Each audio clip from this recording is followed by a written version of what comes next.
What is up, YouTube, boys and girls? Do a real quick video, and you can file this under wrestling back control of your mind. And the name of this video is, I guess I'll call it Islam and the Muslims Importing Fear. And there's a reason why I have fishhook in the title. I know y'all are probably not nowhere near as country as I am, but I always find it a quite funny thing that you can take the same old worm or the same old shrimp and put it on the same old hook and throw it in the same old lake or the same old ocean and still pull up the same old fish. The brain of the fish, God knows how many years men have been fishing, potentially hundreds of thousands of years. Yet you can catch a fish the same way today that your butt-naked, barbarian, billy club carrying ancestor did 500,000 years ago. Real funny, man.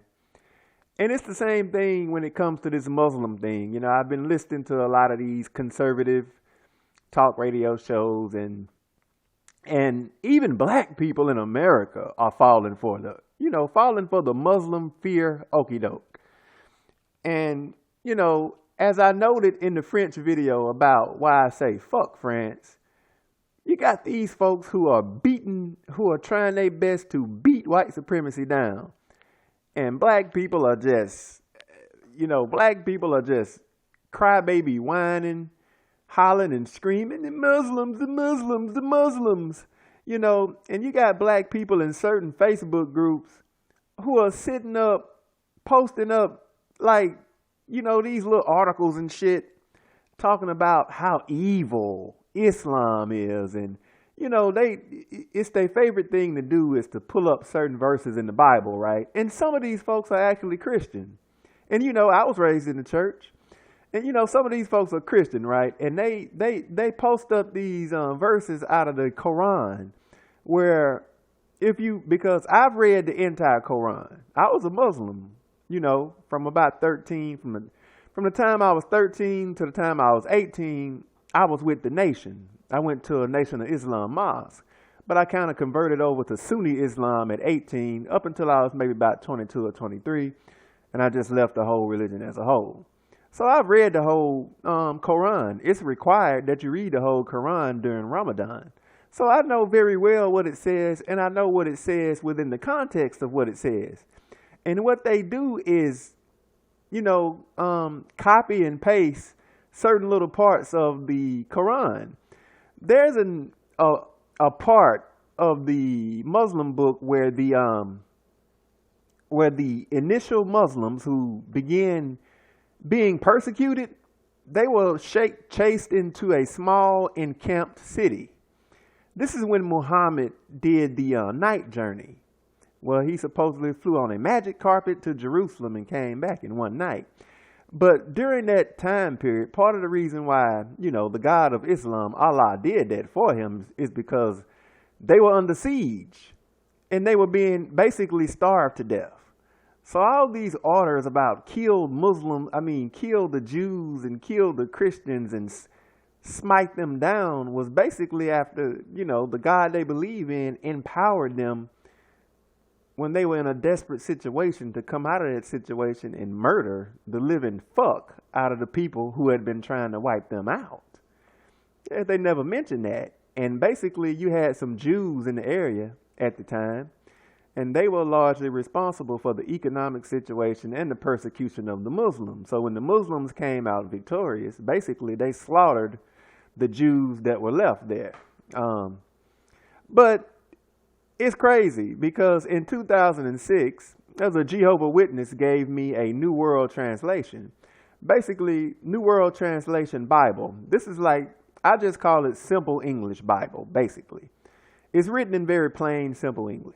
It doesn't have a whole lot of the thee, thou, and art, you know.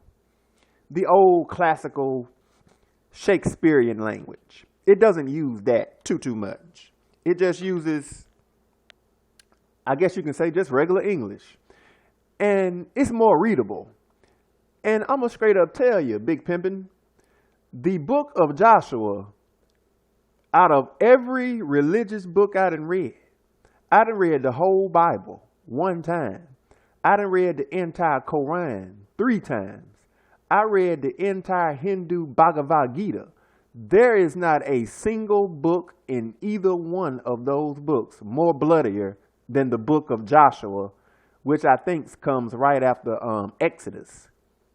Joshua engaged in multiple genocides, man. So it's just hilarious to me when people try to point out different parts of other people's religious books. And, it's the same thing in Hinduism.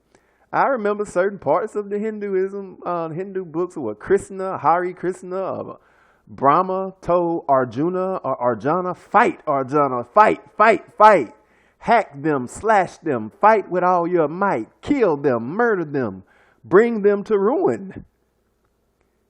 Like I told this one brother, you show me a religion that ain't bloody, and I'll show you a garden elf on a platinum unicorn, okay?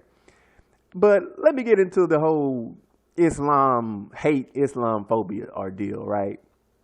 Man, look, Muslims don't pose no threat. The vast majority of the Muslims in the world are living in Eastern, or better yet, Western India and North Africa. Now, the West Indian Muslims have the problems of the Hindus in India, along with, Pakistan. Because the Hindus in India believe they should be in Pakistan. You can go to Gujarat riots, and they're constantly fighting each other. North African Muslims are trying to find a damn cup of water in the hot, dry Sahara Desert. So they pose zero threat. But the biggest thing is this right here. These are countries that are largely desert countries. The Middle East and North Africa, they ain't got the mineral resources to even build a navy.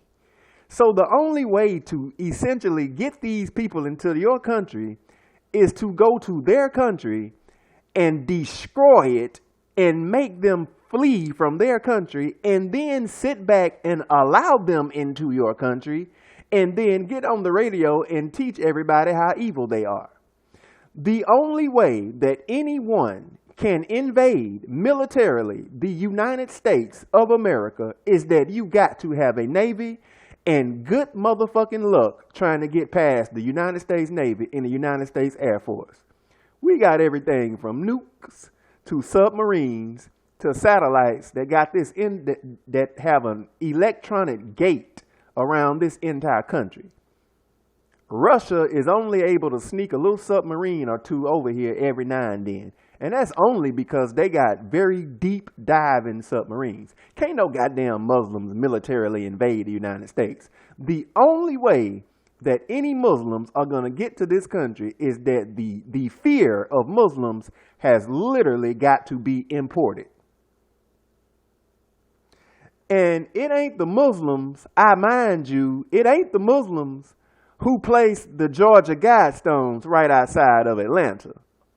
It ain't the Muslims who painted all that bullshit up at the Denver airport of these soldiers dressed in SWAT team gear chopping and shooting down black and white people in the streets of America while crushing a symbol of a dove.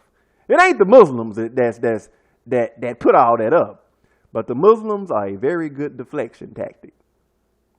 Very good deflection tactic. And it works like a charm every time. It works just like that fish hook every time. You even got Negroes running around screaming about how scared they are of the Muslims, the Arabs. It's just pathetic. But anyway, you Negroes get a grip. It is what it is. Your biggest threat is not Islam, trust me. It's your own government. And as far as I'm concerned, the Christian right, especially the white Christian right, they have just totally and completely illegitimized themselves. There is nothing Christ-like in Christianity, in white Christianity. White Christianity is nothing but pure white supremacy, plain and simple. These folks don't give a living damn about following any of the principles of Christianity. You can listen to an entire 2 or 3 hour Christian right broadcast, and these folk will virtually say nothing about Jesus. Nothing. Nothing about feeding the poor, being kind to people, being compassionate, spreading the gospel. It ain't nothing but Islam and anti-gay this and, I'm not with the gay agenda, but it's just completely right-wing political rightism. There's nothing Jesus about white Christianity. Absolutely nothing. It is total white supremacy. Anyway, it's your boy Prince Vince. Hope this has been informative. I'ma holler at you, YouTube.